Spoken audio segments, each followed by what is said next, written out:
I hope everyone is fine. In the last session, we have completed triangles chapter, which is based upon congruency rules. So, four congruency rules we have proved and we have used in the problems how to prove the other diagrams related to this concept. The same thing, the congruency concept is being implemented in solving the quadrilateral problems. So we know the properties of quadrilaterals. We have so many quadrilaterals, types of quadrilaterals, and we need to prove those statements like the diagonal divides the parallelogram into two congruent triangles. This concept we have to prove using the congruency. We know that the diagonal divides a parallelogram into two congruent triangles, but we have to prove it. So let us start with the basics before going to detail. Let us recall what we have learned in the previous classes, that is in 8th standard, related to quadrilaterals. So what is a quadrilateral?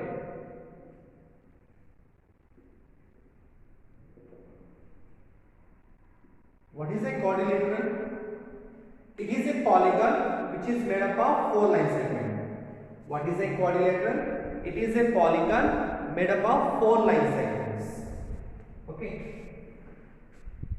Four line segments.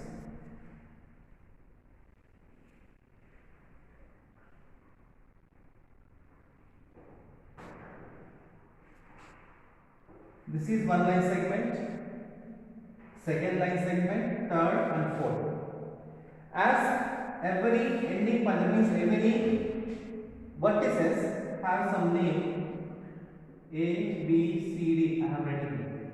So it contains four line segments, four vertices, and four angles. Four angles. So what are the four line segments according to this diagram? AB is one line segment. BC, similarly CD and DE. Next, four vertices. What are those four vertices? A, B, C, D. Vertices nothing but the end points or joining points of the line segments. Four angles: angle A, angle B, angle C, angle D. And it contains two diagonals. What are diagonals? What is a diagonal? A line segment which joins the two opposite vertices.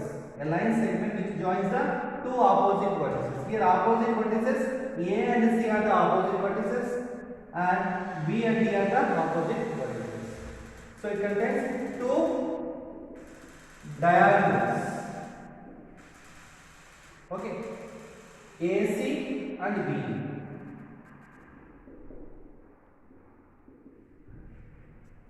So this is our simple introduction about a quadrilateral. What is a quadrilateral? It is a polygon. A polygon with four line segments. Actually, what is a polygon? A closed figure. Okay. A simple closed figure made up of three or more line segments. Three or more line segments in the sense, first polygon is a triangle, after that we get quadrilateral. Because we got four line segments, specific name is given to this polygon. What is a polygon? Quadrilateral. Why it is called as quadrilateral? A polygon with the four line segments. So we have two types of quadrilateral. That means two kinds of quadrilateral.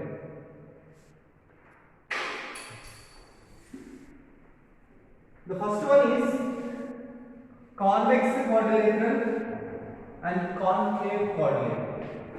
Convex and concave. Convex and concave. What is convex? Convex in the sense, if each angle in a quadrilateral is less than 180 degrees, each angle in a quadrilateral, we have seen 4 angles will be there in a quadrilateral. As in the example, angle A, angle B, angle C, angle D. Now, those 4 angles, each one should be less than 180 degrees. That means it is called as a convex quadrilateral. So, whatever the quadrilaterals that we discussed, like parallelogram,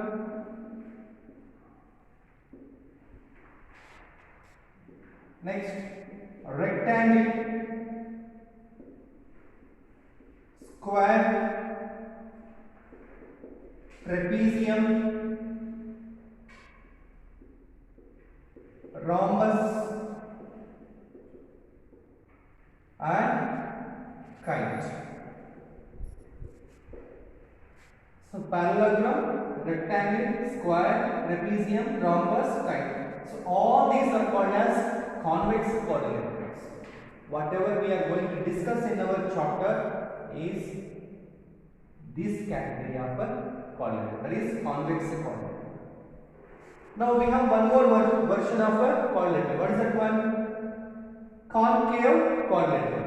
What is concave quadrilateral? If in a quadrilateral any one angle is greater than 180 degrees, any one angle, we have 4 angles in a quadrilateral, any one angle must be greater than 180, remaining less than 180. Okay, any one angle should be greater than 180 degrees and remaining here 3 less than 180 degrees. So all such quadrilaterals are called as concave quadrilaterals. So example, we have a quadrilateral like this. 1, 2, 3, 4. So this particular angle is greater than 180 degrees. Okay. So the shape of this particular quadrilateral is called as arrowhead. In simple terminology, it is looking like an arrowhead, isn't it? Arrow will be like this, isn't it? This is the arrow. So this is the arrowhead. So this is called as concave quadrilateral. So one student asked me about that, sir, how to decide whether it is convex or concave? Because we don't have the protractor in hand so that we can measure the angles directly. Whenever we see that particular shape, how to decide whether it is a convex or concave? If you take any quadrilateral, now this is small plane. We have infinite number of points. We can draw infinite number of points in this particular plane, isn't it? When you join any 2 points, these points are interior. These are called as interior points. So whenever we join any 2 points, the line segment that we are going to achieve is also interior. That means it is convex. Now take this particular example of concave arrowhead. If we take as any 2 points,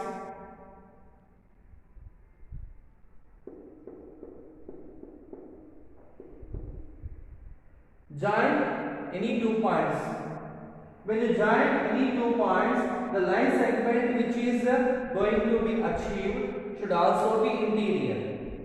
If not, it is concave. Suppose I join here, it is interior. I have joined this one, it is interior. But when I join these 2, is it interior? So some part of the line segment is exterior of the quadrilateral. That means it is called as concave. It is called as concave. Okay. So these are the kinds of quadrilaterals we have. Already we know this one. Just I am recalling this one so that you can be familiar with the concept. Next, the very important concept, angle sum property of a quadrilateral. What is my angle sum property?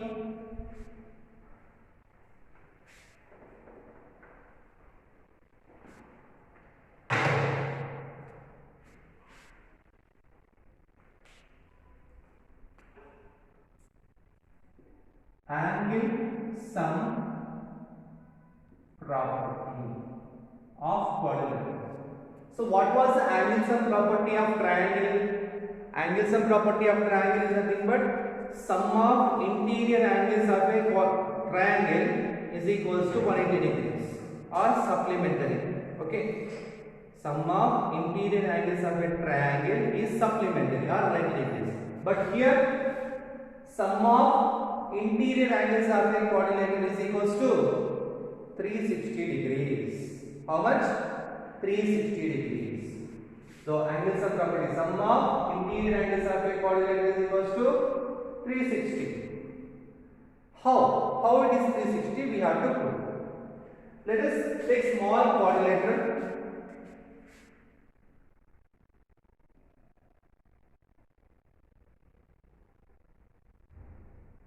This is a quadrilateral. I will name it as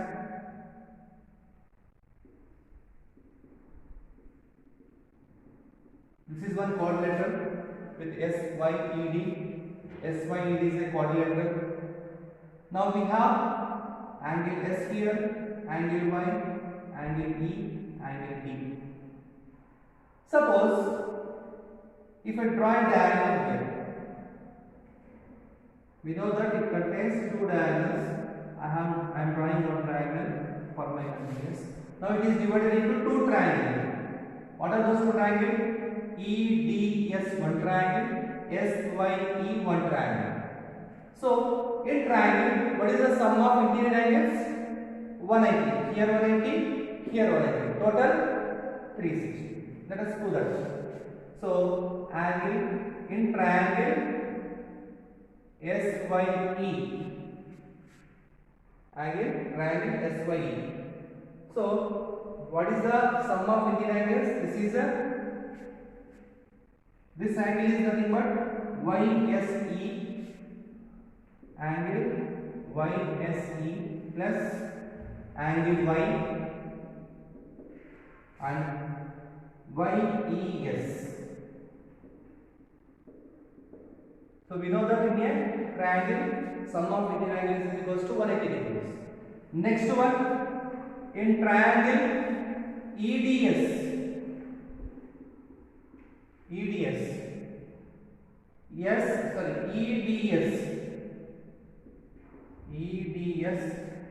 Next, DSE and SED. So is equals to 180. So to get the area, that is what is the angle, total angle in a quadrilateral, we have to add these two angles. So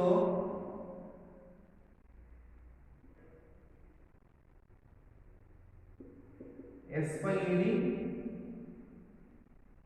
quadrilateral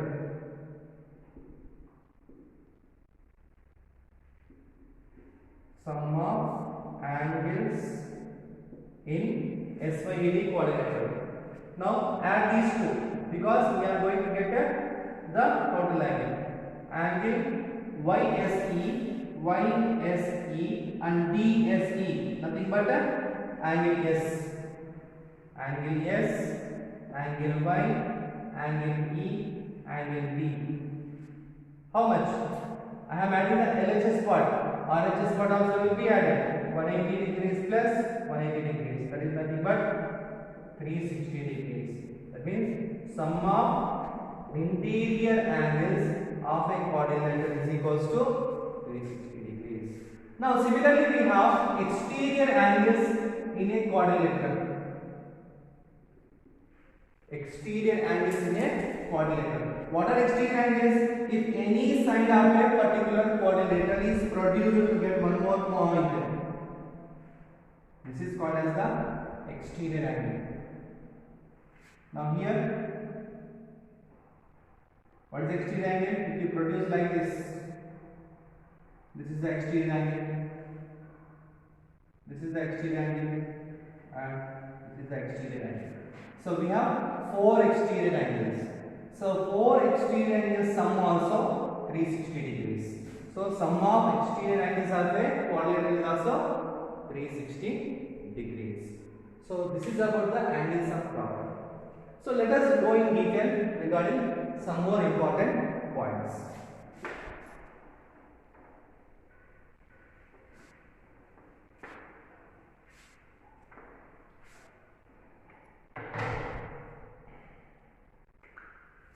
So we will see the properties of a parallelogram. Properties, or before that, some more important points are there.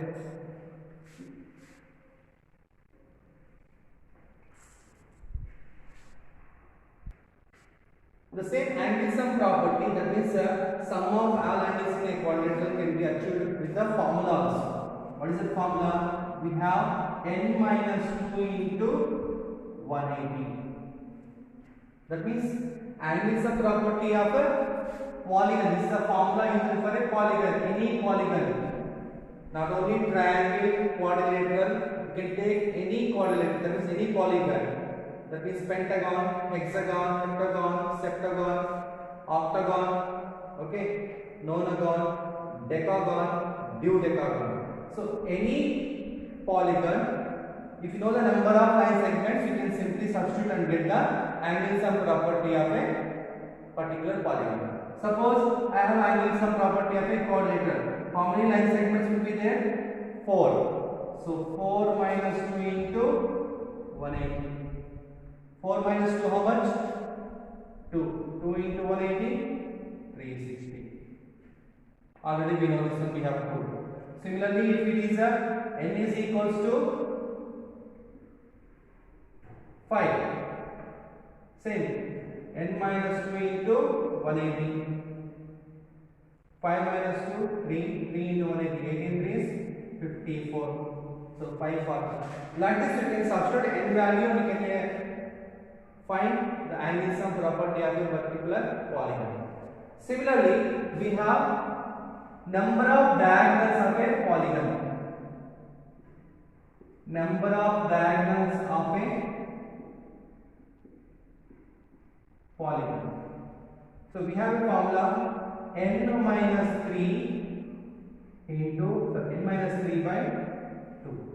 N minus 3 by 2 into n. N minus 3 into n into n minus 3 by 2. So this is the formula of the number of diagonals of a polygon. Suppose triangle. Does a triangle contain any diagonal? No. 0 diagonals. So we will check this with the formula. N is equals to 3 here. So substitute here 3 into 3 minus 3 by 2. 3 minus 3, 0. 0 into anything? 0. 0 by 2, 0. That means 0 diagonal in the sense? No diagonals. Similarly, we will check for quadrilateral. N is equals to 4. 4 into 4 minus 3 by 2. 4 minus 3 is 1. 2 ones, 2 twos. 2 into 1. So we have 2 diagonals in a quadrilateral. Similarly, we can check for any number of sides. That means any polygon we can take. Same. Pentagon, hexagon, octagon, nonagon, etc. etc. So this is regarding the simple introduction about the quadrilateral. Yet we have so many concepts to be discussed related to properties of parallelogram, properties of all the quadrilaterals we have. We will discuss in detail. Then we will go for the proofs of those particular statements or properties using the congruency property.